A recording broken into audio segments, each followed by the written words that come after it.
Brought to you by Penguin.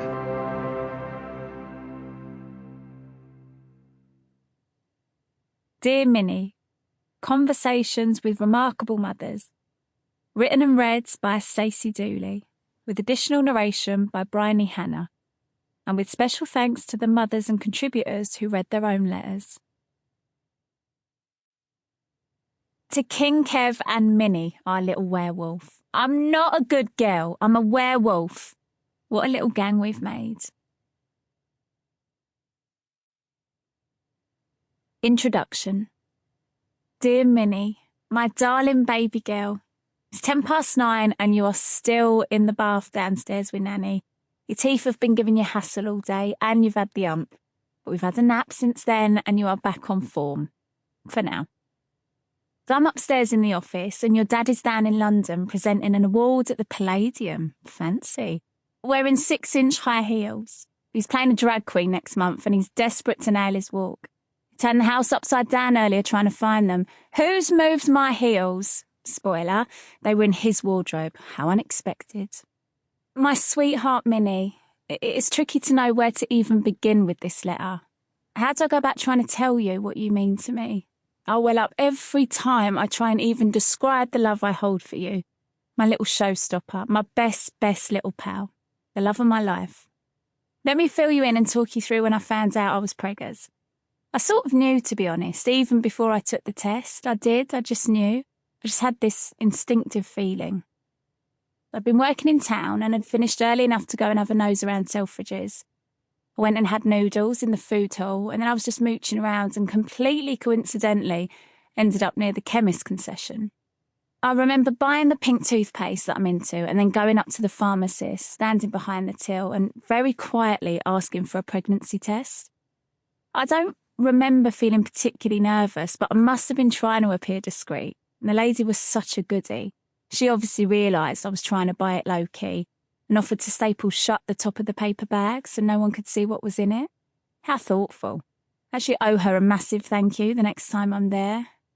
Went downstairs for a wee and completely calmly took the test in the Selfridges cubicle. Toilets were heaving, people in every toilet and a big queue waiting too. Positive. I knew it. And looking back, like sitting here now, it's bonkers, really. What kind of an idiot walks into perhaps one of the most recognisable stores in the world and takes the test there if they want to keep it quiet for a while? Me, clearly.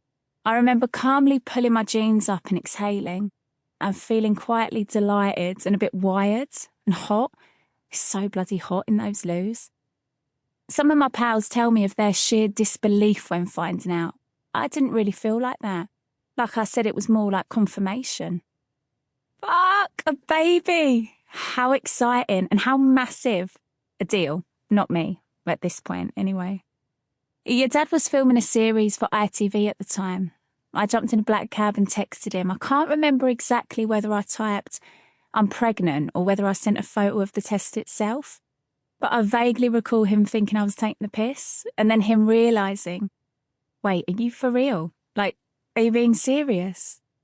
I think he FaceTimed me straight away, but we couldn't really talk too freely because he had a radio mic on, since he was filming this gig. So it was just the pair of us staring at each other and like whispering and mouthing, are you okay? Do you feel okay? And what the fuck? To one another. And that was when I started to feel super emotional. I couldn't have picked a better man to be your dad, honestly. But the whole moment was so chaotic and grabbed. Simultaneously, the cabbie was really kicking off with another cabbie, like super animated, winding the window down and telling him to learn how to fucking drive, blah, blah, blah, almost squaring up to this other guy.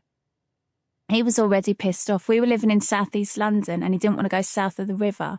So it was hilariously quite the saga. Your dad was like, where are you? What's going on? I watch pregnancy reveals on Insta of glossy girls gently calling their boyfriends into their perfectly curated silent room to hand deliver the test. None of that perfection with us, I'm afraid.